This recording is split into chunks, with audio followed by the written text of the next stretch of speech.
शुरुआत करते हैं आज की सबसे बड़ी खबर के साथ। समंदर के रास्ते 47 वाली साजिश, आज की सबसे बड़ी खबर। महाराष्ट्र के रायगढ़ में नाव से AK-47 राइफल मिलने के बाद हाई अलर्ट जारी किया गया है। नाव से 3 AK-47 के अलावा 248 कारतूस जब्त किए गए। और इस बीच बड़ी खबर यह है कि NIA की टीम भी उस जगह पर पहुंच रही है जहां पर नाव मिली है।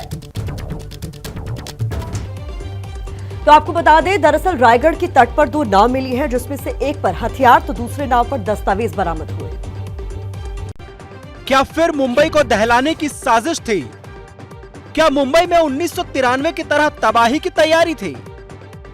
मुंबई से सटे रायगढ़ की तट पर लावारिस हालत में मिली नाव ने साजिश की लहरों को तेज कर दिया है। नाव से 3 AK-47 राइफल और करीब 250 कारतूस बरामद हुआ है। अभी इस नाव की जांच चल ही रही थी कि भरणखोल में दूसरी नाव मिल गई। शुरुआती जांच में पता चला है कि नाव ओमान से बहती हुई मुंबई तक पहुंच गई। ये सुरक्षा के लिहाज से गंभीर इसलिए है क्योंकि ओमान से मुंबई की समुद्री दूरी करीब 1560 किलोमीटर है। बीच में पाकिस्तान की समुद्री सीमा भी आती है।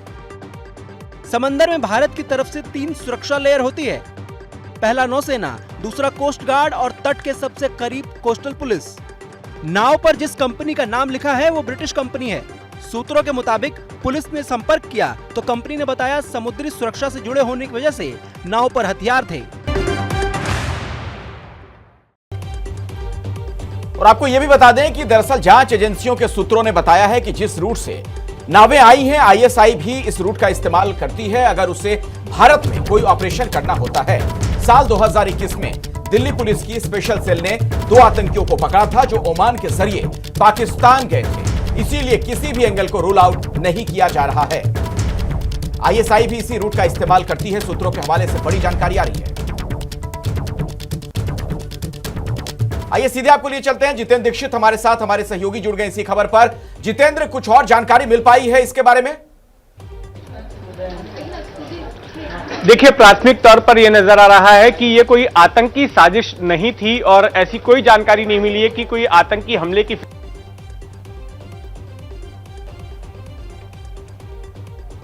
तो जितेंद्र से संपर्क नहीं हो पा रहा। वरुण जैन भी हमारे साथ जुड़े हुए हैं। वरुण, क्या बता रही हैं एजेंसियां इसके बारे में? पूरा खुलासा क्या हो रहा है?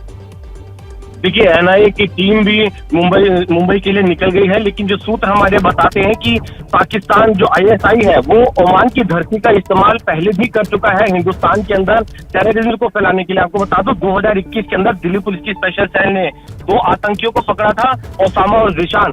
इनको हिंदुस्तान से पहले दुबई गए थे, दुबई से इनको ओमान ले जाया गया था और ओमान से ही पानी के रास्ते ये पाकिस्तान पहुंचे थे और इनको वहां पर ISI ने हथियार चलाने की ट्रेनिंग दी थी और उसी गांव में ट्रेनिंग दी थी जहां पर कसाब को ISI ने ट्रेनिंग दी थी। उसके बाद ये वापस हिंदुस्तान आए थे और उसके बाद यहाँ पर इन्होंने एक प्लानिंग करी थी बड़ी आतंकी वारदातों को अंजाम देने की। तो कहीं ना कहीं जो दिल्ली पुलिस की स्पेशल सेल और जो दूसरी सुरक्षा एजेंसीज है उनका ये कहना है कि ओमान की धरती का इस्तेमाल पाकिस्तान आतंकी गतिविधियों को अंजाम देने के लिए इस्तेमाल करता है। कुछ इस तरीके से पानी के रूट का इस्तेमाल पहले भी हो चुका है और ये दिल्ली पुलिस की जो चार्जशीट है उसके अंदर भी दर्ज है। तो कहीं ना कहीं मामला जरूर संवेदनशील हो जाता है और यही वजह है कि जो अभी तक पूरी तरीके से क्लीन चिट नहीं मिली है। जो टेरर एंगल है उसकी तरफ भी जो एजेंसीज है वो जांच को अपनी आगे बढ़ा रही है। हालांकि तफ्तीश आगे बढ़ेगी, उसके बाद साफ हो पाएगा, क्योंकि जिस तरीके से शुरुआती जांच में अभी तक ये बात सामने आई है कि जो बोट है वो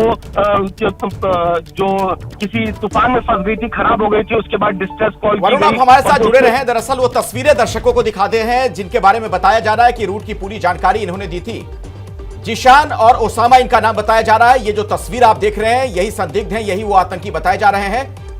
2021 में दिल्ली पुलिस को यह जानकारी मिली थी। ये जो तस्वीरें इस वक्त आप देख रहे हैं, वरुण, इनके बारे में कुछ और भी पता चल पा रहा है? कुछ और जानकारी मिली है? ओसामा और जिशान जो 2 बताए जा रहे हैं दहशतगर्द, इन दोनों आतंकवादियों को दिल्ली पुलिस की स्पेशल सेल ने 2021 में गिरफ्तार किया था। इनसे पूछताछ के बाद ये खुलासा हुआ था कि कैसे ओमान के रास्ते जो पाकिस्तान के जो ISI है उन्होंने ओमान के रास्ते इनको पाकिस्तान पहुंचाया था और वहां पर इनको हथियार चलाने की और दूसरे धमाके करने की ट्रेनिंग दी गई थी। तो कहीं ना कहीं जो ओमान के जरिए जो पानी का रास्ता है वो पाकिस्तान पहले भी इस्तेमाल करता है हिंदुस्तान के अंदर टेरर को फैलाने के लिए। तो इसलिए जिस तरीके से अब इस संदिग्ध बोट का मिलना कहीं ना कहीं जो एक कनेक्शन है वो यहाँ पर बनता हुआ दिख रहा है। लेकिन जब बिल्कुल, और ये बात देखिए बहुत ज्यादा चिंता वाली इसलिए है जितेंद्र, आपसे मैं समझना चाहूंगा जिस तरीके से ISI वाला एंगल आ रहा है, कुछ इस बारे में और बता पाएंगे आप? कुछ और पता चल पाया हो? देखिए, ये जो बोट मिली है इसमें कोई ISI का एंगल अब तक नहीं आया है। प्राथमिक तौर पर इसमें कोई आतंकी साजिश नहीं देखी जा रही है, इसे एक दुर्घटना के तौर पर लिया जा रहा है। लेकिन यहां पर एक बड़ा सवाल कोस्टल सिक्योरिटी का खड़ा हो गया है कि मुंबई के इर्द गिर्द जो है 3 लेवल्स की सिक्योरिटी है, मरीन पुलिस की सिक्योरिटी है, उसके बाद कोस्ट गार्ड की सिक्योरिटी है और फिर इंडियन नेवी की सिक्योरिटी है।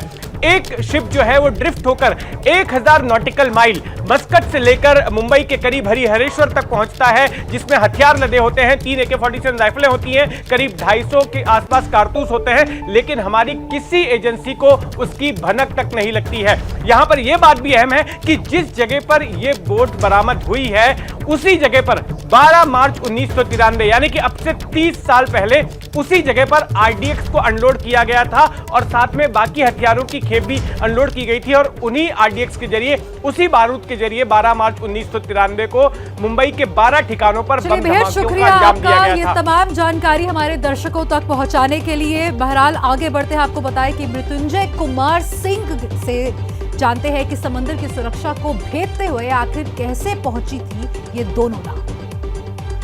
महाराष्ट्र के रायगढ़ जिले के हरिहरेश्वर में एक नाव में AK-47 मिलने और 248 कारतूस मिलने से राज्य की सुरक्षा एजेंसियों से लेकर केंद्र की सुरक्षा एजेंसियों के कान खड़े हो गए हैं। ये तमाम एजेंसियां अलर्ट हो गई हैं। महाराष्ट्र में हाई अलर्ट जारी किया गया है। खासकर त्योहारों को ध्यान में रखते हुए पूरे राज्य में अलर्ट जारी किया गया है। लेकिन इस घटना की वजह से एक बार फिर से समुद्री सुरक्षा पर सवाल खड़े होने लगे हैं। ये सवाल इसलिए खड़े होने लगे हैं क्योंकि इसके पहले भी देश में 2 बड़ी घटनाएं समुद्र के रास्ते से आए हुए आतंकियों द्वारा की गई हैं। मैं जिस जगह पर मुंबई में मौजूद हूँ, मेरे ठीक पीछे ये कफ परेड का इलाका है। ये वही कफ परेड का इलाका है, मछुआरों की बस्ती है, जहाँ 14 साल पहले साल 2008 में कसाब और उसके साथी पाकिस्तान से नाव के जरिए मुंबई में दाखिल हुए, इस समुद्र के रास्ते का इस्तेमाल किया, मुंबई में दाखिल हुए और मुंबई में खून की होली खेली, आतंक की होली खेली और उसमें निर्दोषों की मौत हुई। यह पहली घटना नहीं थी। साल 1993 में भी दाऊद ने भी इसी समुद्री रास्ते का इस्तेमाल किया, रायगढ़ में हथियारों का जखीरा उतारा और रायगढ़ के रास्ते यह हथियारों का जखीरा मुंबई पहुंचा और यहां आतंकी हमले को अंजाम दिया गया।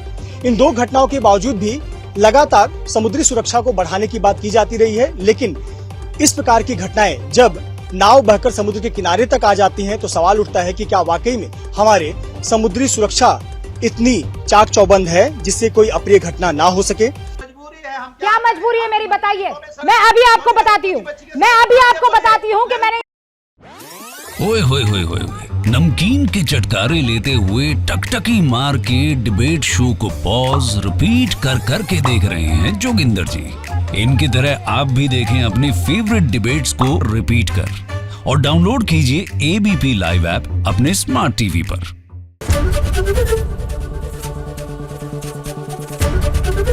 ABP न्यूज आपको रखे आगे।